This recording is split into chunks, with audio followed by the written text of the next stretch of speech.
सारे जहां के मालिक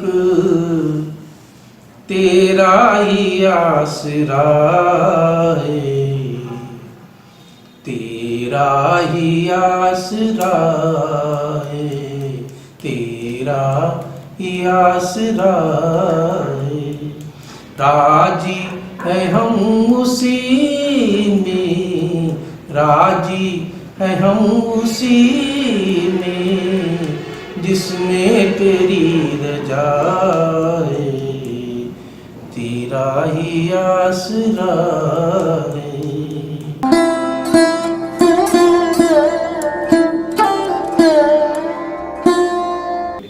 आप सभी को प्रणाम। सत्य सनातन की जय। ईश्वर की असीम अनुकंपा से, गुरु महाराज के असीम अनुकंपा से हम सभी लोगों को भगवत चर्चा करने का परम सौभाग्य प्राप्त हो रहा है। गुरु वंदना कर लेते हैं। बंदो गुरु पद कंज कृपा सिंधु नर रूप हरि, महामोहतम पुंज जासु वचन विकर निकर। आज हम लोग श्री रामचरितमानस की उस कथा को आगे लेके चलेंगे कि जब विश्वामित्र जी को ये पता चलता है कि जनकपुरी में धनुष यज्ञ होने जा रहा है, तो वो राम लक्ष्मण को लेकर के आनंदित होते हुए सभी लोग जनकपुरी की तरफ चलते हैं। मैं आनंद शब्द बार बार इसलिए इस्तेमाल कर रहा हूँ कि स्वयं नियंता ब्रह्मांड के मालिक और जो ब्रह्मर्षि हैं, जो जानने वाले हैं कि नहीं मेरे साथ जो है ब्रह्मांड के मालिक साथ में है, तो फिर उनको किसी बात का डर नहीं था, तो प्रसन्नता थी, तो हर समय उनके साथ रहना चाहते थे प्रभु राम लक्ष्मण के साथ में। तो ये सब आगे चलते हैं तो देखिए उनके साथ में गंगा जी भी थी। अब थोड़ा कथा का प्रभाव हम घुमाते हैं गंगा जी की तरफ और ये समझने का प्रयास करते हैं कि किस प्रकार से गंगा जी हमारी भारतीय संस्कृति से जुड़ी हुई है और कैसे हमारी जीवन रेखा उनसे जुड़ी हुई है और किस प्रकार से भगवान जो है गंगा जी को भी आशीर्वाद देते हैं। यदि हम वैज्ञानिक दृष्टिकोण से देखें तो हम देखते हैं कि गंगा का पानी वो निर्मल रहता है। आप 1 महीना रख दीजिए, 2 महीना रख दीजिए, लेकिन वो पानी गंदा नहीं होता, शुद्ध रहता है। लेकिन ऐसा कैसे है? और जो है कोई पानी आप रख दें उठा के, मिनरल वाटर वगैरह कुछ भी रख दें, तो महीना 2 महीने बाद देखेंगे उसमें महक आने लगेगी, गंदगी आने लगेगी। लेकिन गंगा के पानी में जो ओपन है वो आप घर में लाके रखते तो वो इस तरह से क्यों निर्मल रहता है? तो अब गंगा को यह वरदान था कि भाई आप सबके पापों का शमन करेंगी, पापों को हरेंगी। लेकिन अब यह वैज्ञानिक दृष्टिकोण से देखेंगे तो एक शब्द है बैक्टीरियोफेज। बैक्टीरियोफेज का मतलब है बैक्टीरिया का खाना। अब बैक्टीरिया को कौन खाता है? जो सड़न पैदा कर रहे हैं गंगा जी में, जो पानी को खराब कर रहे हैं, उसको कौन रोक रहा है? उसका नाम है वायरस। अब सड़न उत्पन्न करने वाले बैक्टीरिया को मारने वाले का नाम है वायरस, जो कि बैक्टीरिया नहीं है, उससे भी छोटा जीव है। अब वो यूनिसेलुलर जीव में वो वायरस जाके जो धागे में स्ट्रक्चर उसके अंदर जाता है और उसके क्या करता है कि उसे खाने लगता है और खा के उसको नष्ट कर देता है। तो इस तरह से जो भी यदि पानी के अंदर आप पानी रख लिए और आप जो है आप देखेंगे इस प्रक्रिया के द्वारा बैक्टीरियोफेज के द्वारा वो पानी जो है कभी सड़न उसमें नहीं होता और हमेशा वो शुद्ध रहता है। इसको पौराणिक मान्यता के हिसाब से कहा गया कि ये जो है गंगा का ये वरदान है। अब आगे कथा लेके चलते हैं। अब गंगा अवतरण की बात हम समझेंगे। ये भी हमारे साइंटिफिक प्रूफ है और कैसे इस तरह से हमारी जो मान्यताएं हैं ये बहुत जरूरी है। हमें रामचरितमानस जब हम पढ़ते हैं समझते हैं तो आप इधर सोचेंगे कि सब कपोल कल्पित घटना है। ऋषि महर्षि हमारे बहुत बड़े डॉक्टर थे, वो सोच के समझ के बात बताते थे। होता ये है कहानी कथा इस प्रकार से आती है कि किस प्रकार से गंगा नदी पृथ्वी पर आती हैं। ये विश्वामित्र मुनि ने श्री राम और लक्ष्मण जी को ये समझाया। कैसे समझाते हैं? कहते हैं कि देखो भाई,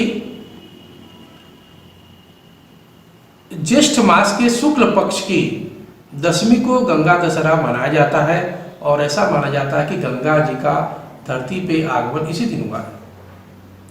अब देखिए, एक राजा सगर हुए, उस सगर की 2 रानियां थी। एक रानी से एक पुत्र हुआ और दूसरी रानी से 60,000 पुत्र पैदा हुए। राजा सगर के मन में ये इच्छा हुई कि हम संसार को जीतने के लिए अश्वमेध यज्ञ करें, और यज्ञ करने के बाद घोड़ा उन्होंने छोड़ दिया। अब यहाँ पे जब घोड़ा छोड़ दिया तो घोड़ा अपना जो है जिधर से जाता था, वो जो राजा लड़ाई करना चाहता लड़ाई करता था, नहीं तो घोड़े को जाने देता था। अब इंद्र क्या किए, इंद्र को ये डर होने लगा कि कहीं ऐसा ना हो कि हमारे जो है सिंहासन पे ये कब्जा कर ले। तो वो चालाकी से, कूटनीति से, राजनीति से क्या करता है कि घोड़े को पकड़ करके वो कपिल मुनि के आश्रम ले जाकर के वो मार दे देता है। अब उसकी खोज होने लगती है कि भाई घोड़ा किधर गया, सैनिक खोज रहे हैं। तो अब 60,000 पुत्र उस घोड़े को खोजने निकलते हैं, तो देखते हैं कि कपिल मुनि के आश्रम में वो घोड़ा जो है अश्वमेध यज्ञ वाला घोड़ा बना हुआ है। तो वो क्या करते हैं, उस आश्रम पर चढ़ाई कर देते हैं। उनको लगता है कि कपिल मुनि जो है उनका विरोध कर रहे हैं, लेकिन कपिल मुनि को इससे कुछ लेना देना नहीं था और वो बेचारे ध्यान मग्न हैं। तो जब हाहाकार होने लगा, चिल्लाने लगे और मारकाट मचने लगा आश्रम वासियों के ऊपर, तो कपिल मुनि का ध्यान टूटा।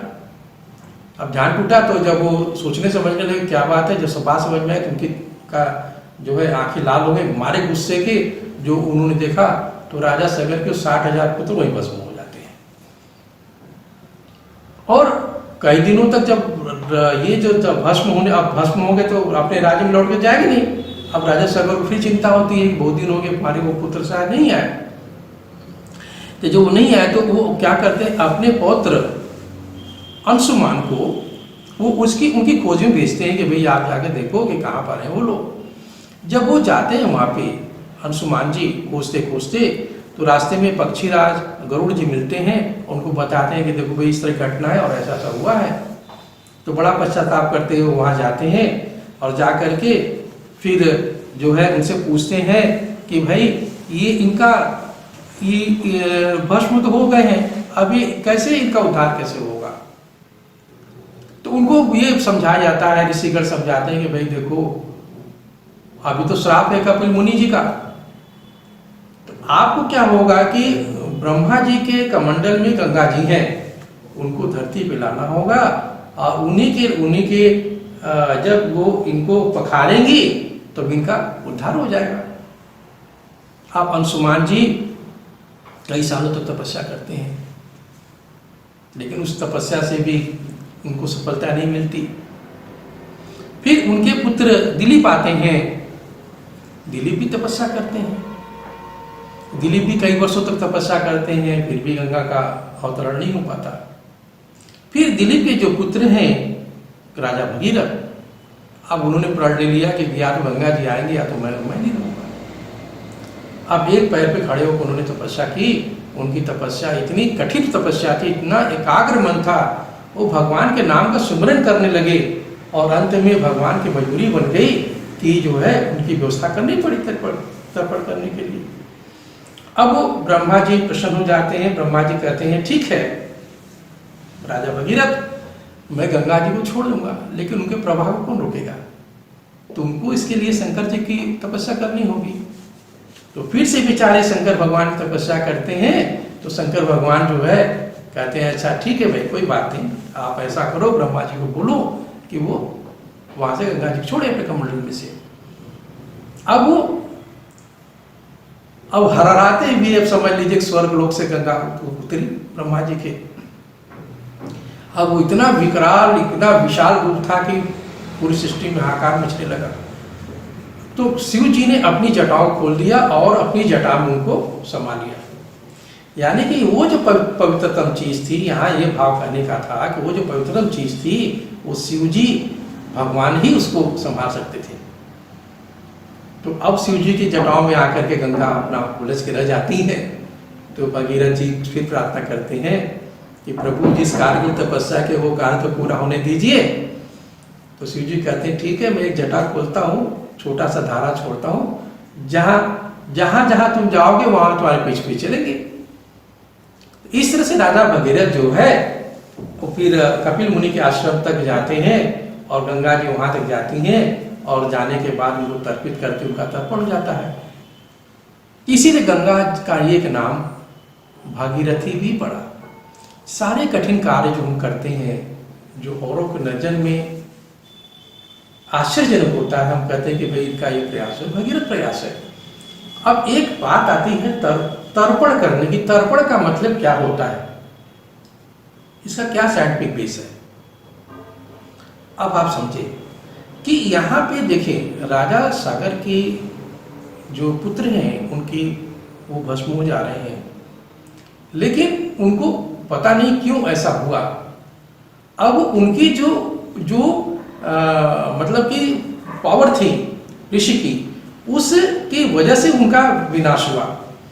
अब उस पावर को तर्पण का मतलब ये है कि अब क्या है कि जो उनको अगला जन्म मिलना है, तो अब जब वो हम परमपिता परमेश्वर का ध्यान करते हुए जब हम गंगा जी के जल का उसके ऊपर डालते हैं, तो हमारे जो सिस्टम है सुप्रीम पावर के, वो सिस्टम सही होने लगते हैं और हमारे जो पितृगण हैं वो अपने रास्ते पे आने लगते हैं और इस तरह से उनका अगला जन्म जो भी होता है वो अच्छा हो जाता है और यथावत अपने जग पे जहाँ जाना है वहाँ पे वो पितृलोक में जाए, स्वर्गलोक में जाए, जहाँ जाना चाहता है वहाँ पे वो चले जाते हैं। ये हमारी ऐसा सिस्टम है। आजकल वही उसी का एक रूप है जो हम गया करते हैं अपने पितरों को शांत करने के लिए। अब इसके आगे की कथा इस प्रकार से आती है कि अब विश्वामित्र मुनि जी प्रभु राम और लक्ष्मण के साथ नगर में आते हैं जनकपुरी में। तो वहाँ देखते हैं कि इतने सुंदर सुंदर बगिया हैं, चौराहे हैं, सड़कें हैं, फूल पत्तियाँ हैं जिनका बखान नहीं किया जा सकता। महल इतने सुंदर हैं कि उसका भी बखान नहीं किया जा सकता। वहाँ सभी सुखी हैं, प्रसन्न हैं, कोई किसी की बुराई नहीं कर रहा है। क्यों नहीं कर रहा है? क्योंकि मैंने पहले ही बताया था कि वो राजा जनक का वो राज्य था। राजा जनक खुद भी विदेह थे। विदेह माने कि शरीर में रहते हुए भी शरीर में ना रहे और भगवान के सुमरन में लगा रहे हैं। ये मान चले कि हमारा राज्य भगवान का राज्य है। इसी कथा में आपको अगले एपिसोड में बताऊंगा। तुलसीदास महाराज जी ने एक लाइन इस प्रकार से भी लिखा इसमें, किन्न प्रणाम चरण धरि माथा, दिन्य शीस मुदिन मुनिनाथा, विप्रवृंदे सब सादर बंदे, जानि भाग्य बड़ राव आनंदे। अब धनुष्यज्ञ में जब पहुंच जाते हैं, जब पहुंचने के बाद जनक जी इतने आनंद से भाव विभोर हो जाते हैं कि प्रभु राम की छवि को देख करके उनका मन इतना अच्छा हो जाता है कि अब वो एक अपलक ही दृष्टि से निहार रहे हैं और आनंदित होते हैं। इसके आगे कथा अगले एपिसोड में बताऊंगा। अभी छोटा सा भजन। सारे जहां के मालिक तेरा ही आसरा है, तेरा ही आसरा है, तेरा ही आसरा है। राजी है हम उसी में, राजी है हम उसी में, जिसमें तेरी रजा है, तेरा ही आसरा है। हम क्या बताएं तुझको, सब कुछ तुझे खबर है, हर हाल में हमारी तेरी तरफ नजर है। किस्मत है वो हमारी, किस्मत है वो हमारी, जो तेरा फैसला है। सारे जहां के मालिक तेरा ही आसरा है, तेरा ही आसरा है।